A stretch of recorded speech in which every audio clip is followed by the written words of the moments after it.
د محمد یعقوب مجاهد تازه او نوی اخطار. سلام، وخت مو په خیر. په مکړی د نن ورځې تازه او مهم خبر ته. محمد یعقوب مجاهد هغه لاسونه پرې کوي چې د ملي پروژو مخنیوي لپاره راوږدیږي. د افغانستان ملي دفاع وزارت سرپرست مولوي محمد یعقوب مجاهد وایي هغه شوم اهداف او هغه خراب او لړلي لاسونه چې د قوشتېپې او نورو ملي پروژو مخنیوي لپاره راوږده شي پرې به یې کړي. نوموړي دغه څرګندونې د تلې په 19مه په بلخ ولایت کې د قوشتېپې کانال د دویم فاز پرانیستو مراسمو کې وکړې. هغه وویل اسلامي اردو د دې ډول سترو پروژو د تطبیق تر شا ولاړه ده او په ټول توان سره به یې ملاتړ کوي، امنیت به یې ساتي او شته خنډونه به یې له منځه وړي.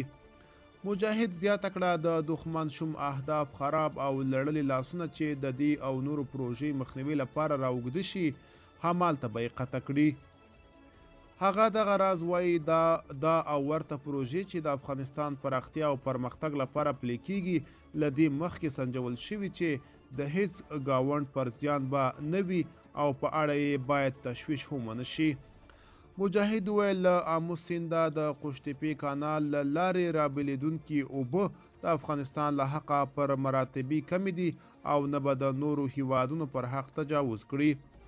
د یادونې ده چې د ازبکستان ولسمشر له دې مخکې د قوشتېپې کانال جوړېدو په اړه اندېښنه څرګنده کړې وه.